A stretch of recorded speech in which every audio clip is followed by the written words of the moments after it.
తాకట్లో ఉన్న మీ బంగారాన్ని విడిపించి ఆ రోజు ఆన్లైన్ రేటుకి కొంటాం. Sharma gold company. ప్రపంచంలో ఇప్పుడు ఇంకా వజ్రాలు కనుగొనలు. అలాంటి టైంలో మన కృష్ణా నది తీరం కొల్లూరులో ఉన్న, మన మంగళగిరి దగ్గరలో ఉన్న ఒక 60-70 కిలోమీటర్ల దూరంలో ఉన్న కొల్లూరులో దొరికిన ఒక వజ్రం కోహినూర్. ఆ కోహినూర్ని గోల్కొండ నవాబ్ కులీ కుతుబ్ షా చేతికి వెళ్తే అది అక్కడి నుంచి మొఘలాయిల చేతికి వెళ్ళి ఆ తర్వాత ఇప్పుడు అది లండన్ మ్యూజియంలో ఉంది. సో నాకు నచ్చిన ఐడియా ఏంటంటే కోహినూర్ని దొంగిలించడం. కోహినూర్ ఎవరి చేతిలో ఉంది? కోహినూర్ పీకాక్ త్రోన్ మీద ఉంటుంది, నెమలి సింహాసనం మీద ఉంటుంది. ఆ నెమలి సింహాసనం మీద ఎవరు కూర్చొని ఉన్నారు? కంటకుడైన పాలకుడు, ఒక కంటకుడైన పాలకుడు ఔరంగజేబ్ కూర్చొని ఉన్నాడు. అలాంటి ప్రజాకంటకుడు దుర్మార్గుడు అయిన ఔరంగజేబ్ కూర్చున్న నెమలి సింహాసనం పైన ఉన్న ఆ కోహినూర్ వజ్రాన్ని దొంగిలించాలి, అది తిరిగి వెనక్కి తీసుకురావాలి అని కులీ కుతుబ్ షా ఆదేశించినప్పుడు ఈ సినిమా పరిస్థితుల్లో హరిహర వీరమల్లకి ఒక కల్పిత పాత్రకి ఇక్కడి నుంచి మొదలు పెడతాడు. ఇది ఇక్కడి నుంచి హైదరాబాద్ గోల్కొండకు పోతుంది, చార్మినార్లో కొన్ని సంఘటనలు జరుగుతాయి, అది అక్కడి నుంచి ఢిల్లీ దాకా పోతుంది. ఢిల్లీ ఈ మొదటి భాగం ఎక్కడ ఆగుతుందంటే ఢిల్లీ కోటకి, ఎర్రకోటకి వెళ్ళబోయే ముందు ఎట్లాగైతేనూ చివరి దాకా వెళ్ళాడు, ఎక్కడ అతను ఔరంగజేబ్ కలుసుకున్నారా లేదా అనేది, ఎలా ఎదుర్కొన్నారు, తర్వాత ఏం జరిగింది అనేది సెకండ్ పార్ట్.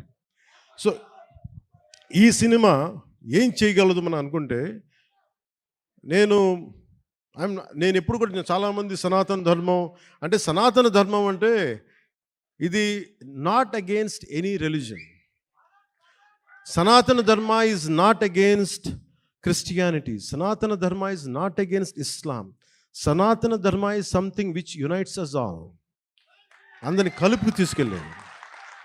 కానీ అలాంటి సనాతన ధర్మం అంటే మీరు చెప్పండి, అలాంటి సనాతన ధర్మాన్ని అంటే ఇమాజిన్ ఔరంగజేబ్ లాంటి పాలకుడు పరిపాలించే సమయంలో మనం ఊహించుకోగలమా? ఒక రోజున ఇదే భారత వనిలో, ఇదే భారత నాడులో నువ్వు హిందువుగా ఉండాలంటే జిజియా ట్యాక్స్ పే చేయాలి అని. అలాంటి సందర్భాలు ఉన్నాయి మనకి. నేనేమంటే I'm not against any kings, I'm not against Aurangzeb, I'm not against any Mughal ruler. నేనేమంటానంటే తప్పులు జరిగినప్పుడు అన్నీ సమానంగా తెలియజేయాలి. మనకు చాళుక్యుల గురించి తెలుసా? మనకి పాండ్య రాజుల గురించి తెలుసా? విజయనగర రాయలు మన రాజ్యం గురించి తెలుసా? మనకి మన హిస్టరీ బుక్స్లో more about Mughals and less about other Kings. So ఈ సినిమా ఏమి ఎక్స్పోజ్ చేస్తుంది అంటే, ఈ సినిమా ఈ ప్రాసెస్లో కోహినూర్ని తెచ్చే ప్రాసెస్లో హీరోకి జరిగే కొన్ని సంఘటనలు ఏం జరుగుతాయి అంటే, జిజియా ట్యాక్స్ పే చేయడం. నువ్వు హిందూగా వెళ్ళాలి అంటే నువ్వు పన్ను కట్టాలి. సో పన్ను ఆ కట్టే సమయంలో that is the action episode ఉంటుంది. అంటే ఒక రిలక్టెంట్ వారియర్, యుద్ధంలో పాల్గొనాలని లేదు వాడికి, ఎదుర్కోవాలని లేదు, తన బతకాలనుకునేవాడు. అలాంటి వ్యక్తికి ఎలాంటి పరిస్థితులు వచ్చినా ఎలా తిరగబడ్డాడు, ఆ కోహినూర్ వజ్రం వెళ్ళే ప్రాసెస్లో ఏమేమి జరిగినాయి, అది బేసిక్గా ఈ ఫస్ట్ పార్ట్ కథాంశం. సో మేము కోరుకున్నది ఏంటంటే, ప్రత్యేకించి నేను ఎందుకు డిజైన్ చేసిన యాక్షన్ సీక్వెన్స్ అంటే, నాకు పోరాటాలు చేసేటప్పుడు ఒక్కడిని కొడితే 10 మంది చెల్లా చెదురు పడిపోవడం నాకు, నా రేషనల్ మైండ్కి, నా లాజికల్ మైండ్కి ఇబ్బందిగా ఉంటుంది. ఇంకా నేను మార్షల్ ఆర్ట్స్ చదివాను, దాన్ని ఫిలాసఫీ చదివాను, నేర్చుకున్నాను, ప్రాక్టీస్ చేస్తాను. ఈ మధ్యన పాలిటిక్స్కి వచ్చి వదిలేశాను, కానీ లేదంటే నేను రెగ్యులర్లీ ఎస్క్రీమ్ అంటే మార్షల్ ఆర్ట్స్ని ప్రాక్టీస్ చేస్తూ ఉంటాను. ఎందుకంటే నేను strong body with strong mind is essential for every human. ఇది నేను నమ్ముతాను.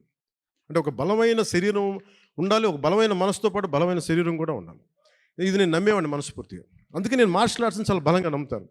సో అందుకని నాకున్న సెన్స్ నాకేమనిపిస్తుంది, ఇలా చేద్దాం అంటే ఫైనల్గా ఆ ఎంటైర్ ఎపిసోడ్ ఎలా